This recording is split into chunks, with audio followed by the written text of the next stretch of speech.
Hi,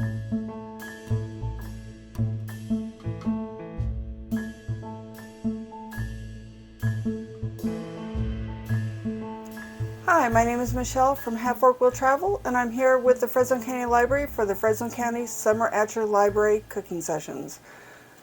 This week we're going to do fruit and veggie go-go, which will have fresh plum upside down cake, curried carrots, and to top it all off, a fresh squash and zucchini tart. So to get started, we're going to get the plum upside down cake together. We have the dry ingredients, which is 2 cups of flour, a little bit of baking soda, dried rosemary. If you have fresh, you can use fresh. It'll be a little bit easier. A little bit of salt. Even baked goods, sweet ones, need salt. White sugar, a little bit of brown sugar, and a little bit of coriander because I like the flavor it gives to baked goods, especially fruit ones. If you don't like coriander, don't have any on hand, it's optional. You don't need to use it. For the wet ingredients, we have 1 stick of butter or half a cup that has been melted and let cool, and 1 cup of buttermilk. If you don't have buttermilk, you can use 1 cup of milk and add in a teaspoon of white vinegar. Let it sit for about 5 to 10 minutes, and that will curdle it and imitate the process that buttermilk will do. So we're going to get started. I have sprayed my tart pan. And if you're going to use a cake pan, say an 8 or 9 inch round, I would spray it as well. This is non-stick, but I want to make sure that the cake separates easily from the edges when I turn it upside down. So we're going to start with the wet ingredients. We're going to add in about half of the butter. As you can see, it started to congeal again. That's what happens when it cools. So we're going to mix it up and pour about half of it in to here, and the other half into the pan. And the reason we're doing this is we want to develop a nice layer for the brown sugar to make a caramel. So we have that. We're going to move the milk out of the way for now. Alright, so we have our melted butter in there and a little bit of milk solids, but that's okay. We'll just whisk them in.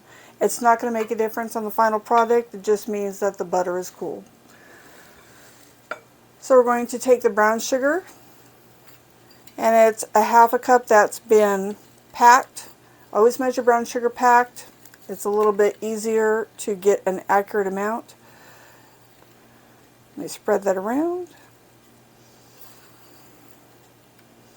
And the reason we want to spread this around is it will make the caramel that will make the top of the upside down cake just delicious. Alright, so as you can see, it didn't cover it quite completely, so you just need to take a spatula or a spoon, nothing fancy, and just move it around. You want to make sure that the entire bottom is covered. And if you need to add a little bit more sugar, feel free to do so. That's part of cooking. Sometimes you need a little bit more based on the pan size. This is close enough. We're going to take the dried rosemary and just sprinkle it around. Again, you want to disperse this as much as possible. You don't want to bite into a large chunk of rosemary when you're having your cake. The idea is a hint of flavor, not all of it. So we have about 4 to 5 ripe plums. If they're slightly underripe, that will work as well. You cut them into wedges, and we're going to make a pattern. And again, this is where you can use whatever. If you have peaches, you can use peaches. Nectarines, even strawberries would work really well for this. So let me get this set up, and then we'll go on to the next phase.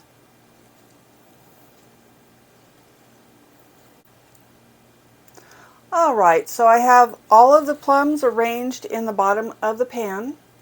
We're going to set this off to the side for a moment and get the rest of the batter ready. So we have the 1/4 cup of butter that is put in the bowl. We're going to add the 1 cup of buttermilk. And again, I'm using milk that I've added a little bit of vinegar to because I didn't have any buttermilk candy, but it's a really easy swap. The flavor will be about the same, and the idea is to keep it moist and give it just a little bit of a tang. So this is pretty much incorporated already since the butter is melted. We're going to add in all the dry goods. So we have the coriander, a little bit of salt, baking soda, that will help it rise, and the vanilla. I'm going to add in the sugar. And we're going to whisk that a little bit. I'm going to want to make sure that the sugar is absorbed into the liquid.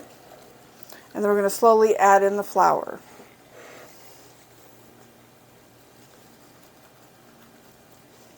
And you want to make sure all the flour is incorporated.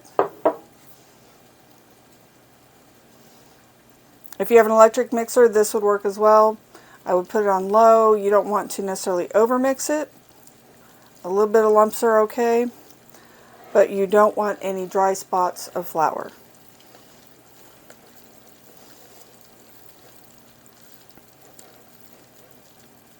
Alright, so we have our batter. Get that off of there.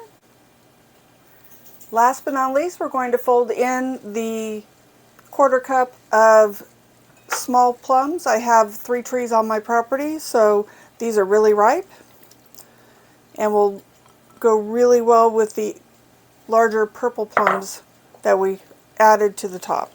So just fold these in. And again, you don't want to necessarily overmix, but you want to make sure that they're folded in and dispersed, so that way everybody can get a nice bite of plum in the middle and on top. It's just going to add more flavor. So we have them all folded in. This is the fun part. It can be a little tricky. You want to make sure that you get as much of the batter you can in the pan, but you don't want to move the plums that you ever so carefully arranged.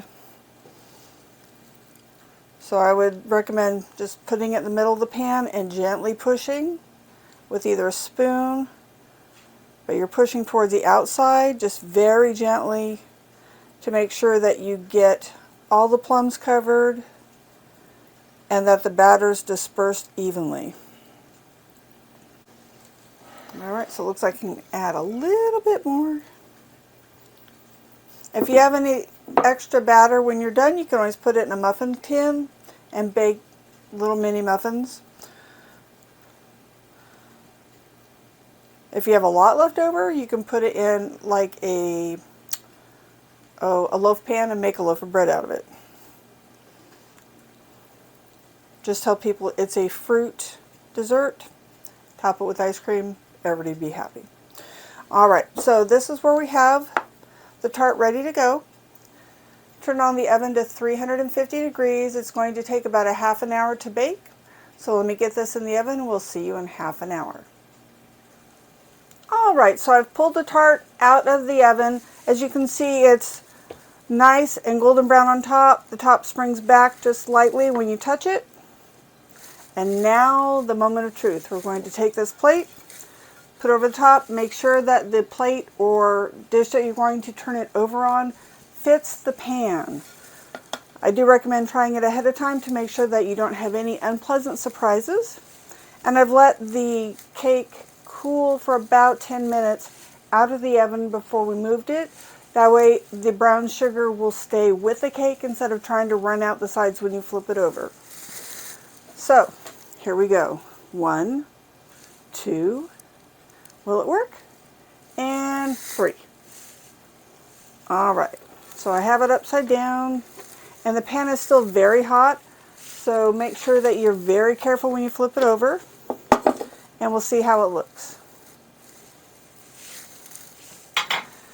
Looks like a couple of pieces of plum stayed with the pan, and that can happen. All you have to do at that point is be sneaky. So you just get a spoon or fork and very gingerly press them back on. As the cake sets, it will firm up and nobody will be the wiser. We're going to let the cake cool for about half an hour at the minimum before serving. You can serve it with whipped cream on top or a little bit of vanilla ice cream. The choice is up to you. You can also have it the next day once it's cooled for breakfast with coffee or a nice glass of ice cold milk. The choice is yours.